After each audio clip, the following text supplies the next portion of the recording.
ঋণ থাকা অবস্থায় ঋণ পরিশোধ না করে কোরবানি করা যাবে কি? কোরবানির গোশত বন্টনের উত্তম পদ্ধতি কি? গোশত 3 ভাগ করা কি আবশ্যক? শরীকদের কারো পুরো বা অধিকাংশ উপার্জন হারাম হলে কি সবার কোরবানি বাতিল হয়ে যাবে?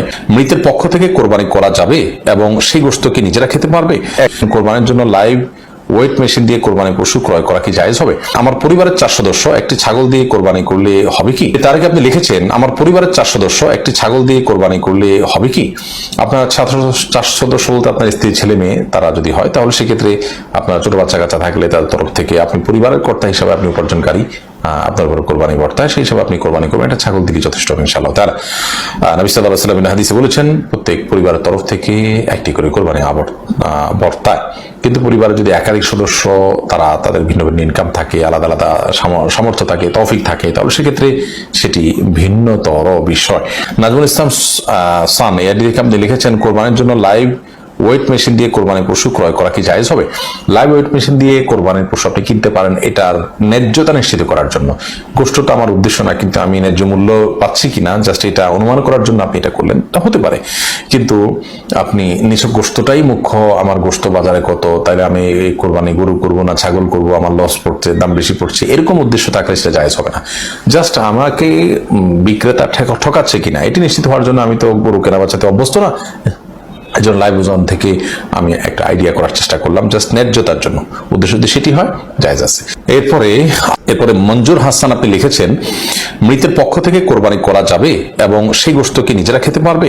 মৃত ব্যক্তির তরফ থেকে যদি আপনি নিজের তরফ থেকে কোরবানি করেন আপনি করতে পারেন এবং সেই গোশত আপনি খেতে পারেন। নবী করিম সাল্লাল্লাহু আলাইহি ওয়াসাল্লাম সাহাবী আলী রাদিয়াল্লাহু তাআলা তিনি কোরবানি করেছেন। যদিও সৌদি আরবের উলামা ইকরাম তারা অনেকেই বলেন যে মৃত ব্যক্তির জন্য কোরবানি হবে জীবিত ব্যক্তির সাথে মিশিয়ে। ধরুন আমি বললাম আল্লাহ এটা আমার তরফ থেকে এবং আমার মৃত বাবার তরফ থেকে, তো নিজের সাথে মৃত বাবা মা মৃত যে কোনো মানুষকে যোগ করে তারপর কোরবানি করা যাবে। নবী করিম সাল্লাল্লাহু আলাইহি ওয়াসাল্লাম তার নিজের কোরবানি করেছেন এবং তার পূর্বপুরুষ ইব্রাহিম আলাইহিস সালাম তার তরফ থেকেও কোরবানি করেছেন। তো দুটি মত আছে, যদিও সাহাবা ইকরামের আমল দ্বারা বোঝা যায় যে মৃত ব্যক্তির তরফ থেকে কোরবানি করা যায়। অতএব মৃত ব্যক্তির তরফ থেকে কোরবানি করতে পারেন, সে গোশত আপনি নিজে খেতে পারবেন। তবে মৃত ব্যক্তির তরফ থেকে কোরবানির ব্যাপারে যদি মানত থাকে অথবা ওসিয়ত থাকে তাহলে সেক্ষেত্রে সেই গোশত আপনাকে বন্টন করে দিতে হবে, এটা আপনি খেতে পারবেন না। শহীদুল আপনি লিখেছেন শরীকদের কারো পুরো বা অধিকাংশ উপার্জন হারাম হলে কি সবার কোরবানি বাতিল হয়ে যাবে? হানাফি মাযহাবের উলামা ইকরাম এর দৃষ্টিভঙ্গি হলো সবার কোরবানি বাতিল হয়ে যাবে। যদি এখানে একটা ইহরাকে দম হচ্ছে, একটা পশু জবে হচ্ছে, অথবা একটা পশু জবের আংশিক নিয়ত খারাপ হলে পুরোটাই সেটার আওতাভুক্ত হয়ে যায়।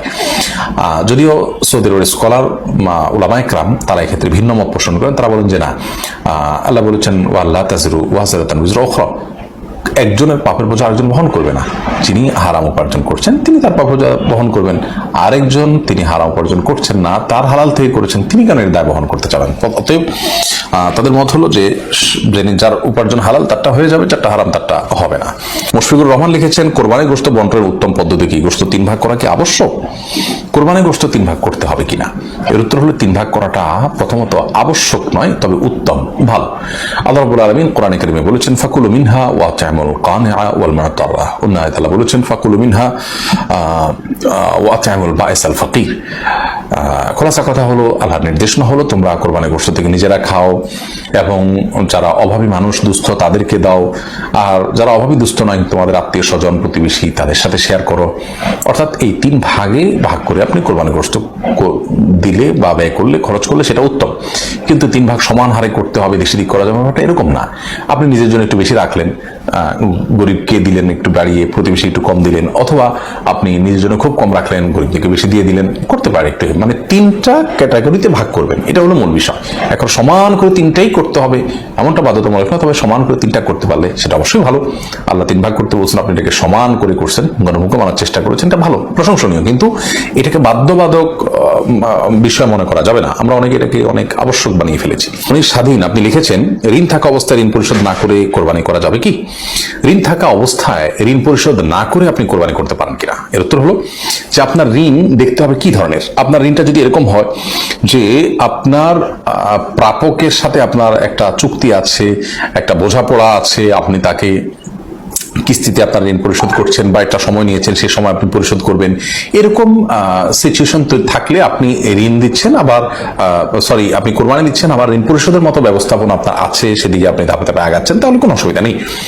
কিন্তু যদি এমন হয় যে আপনার প্রাপকের, যার কাছ থেকে ঋণ নিয়েছেন বা যার কাছে আপনার দেনা আছে, তার পক্ষ থেকে প্রেশার আছে এবং আপনার কোরবানির টাকাটা দিলেও ঋণ কিছুটা কমে, তাতেও আপনার প্রাপক খুশি হয়, সেটা না করে আপনি কোরবানি করলে সেটা কিন্তু আপনার জন্য জায়েজ হবে না।